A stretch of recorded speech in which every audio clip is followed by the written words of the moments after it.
माध्यमातून अजित पवारांच्या राष्ट्रवादी काँग्रेसमध्ये दाखल झालेल्या शिवाजीराव आढळराव पाटील यांना महायुतीने कोल्हे यांच्या विरोधात उमेदवारी जाहीर केली।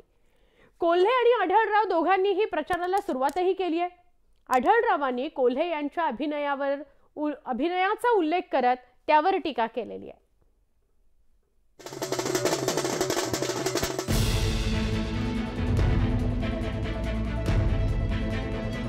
शिरूर लोकसभा मतदारसंघातल्या प्रचारामध्ये आरोप प्रत्यारोपांचा धुरळा उडलाय।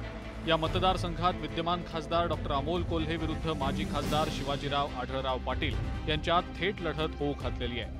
अमोल कोल्हे हे शरद पवारांच्या राष्ट्रवादी काँग्रेसकडनं निवडणुकीच्या रिंगणात उतरलेत, तर शिवाजीराव आढळराव पाटलांनी ऐन निवडणुकीत शिंदेंची शिवसेना सोडून अजित पवारांच्या राष्ट्रवादीचं घड्याळ हाती बांधलंय।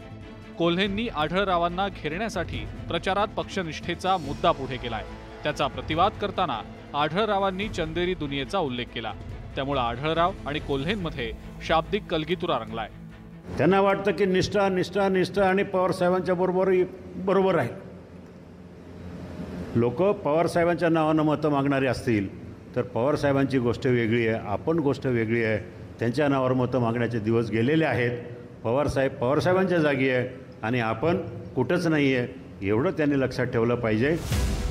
गेल्या वेळेला आढळराव पाटलांनी शिवसेनेच्या तिकिटावर निवडणूक लढवली होती, पण राष्ट्रवादीतल्या फुटीनंतर शिरूर लोकसभेचं राजकीय समीकरणच बदललं। महायुतीमध्ये शिरूरची जागा अजित पवारांच्या राष्ट्रवादीच्या वाट्याला गेल्यामुळे आढळराव पाटलांनी अजित पवारांच्या राष्ट्रवादीत प्रवेश केला। तसंच शिरूरमधनं उमेदवारी देखील मिळवली।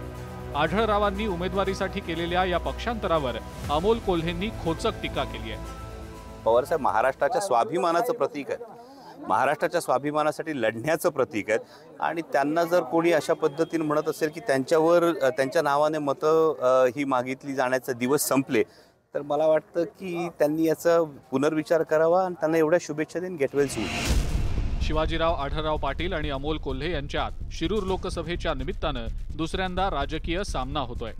गेल्या वेळेला आढळरावांनी शिवसेनेच्या धनुष्यबाणाच्या चिन्हावर निवडणूक लढवली होती, तर कोल्हेंनी घड्याळाच्या चिन्हावर निवडणूक जिंकली होती। मात्र या वेळेला चित्र बदललंय। कोल्हे तुतारी तर आढळराव घड्याळाच्या चिन्हावर निवडणुकीच्या रिंगणात उतरलेत। या दोन्ही उमेदवारांमध्ये आता आरोप प्रत्यारोपांचा सिलसिला देखील सुरू झालाय। आगामी काळात या आरोप प्रत्यारोपांना आता आणखी धार येण्याची शक्यता आहे। Bureau report, news 18 Lokmat.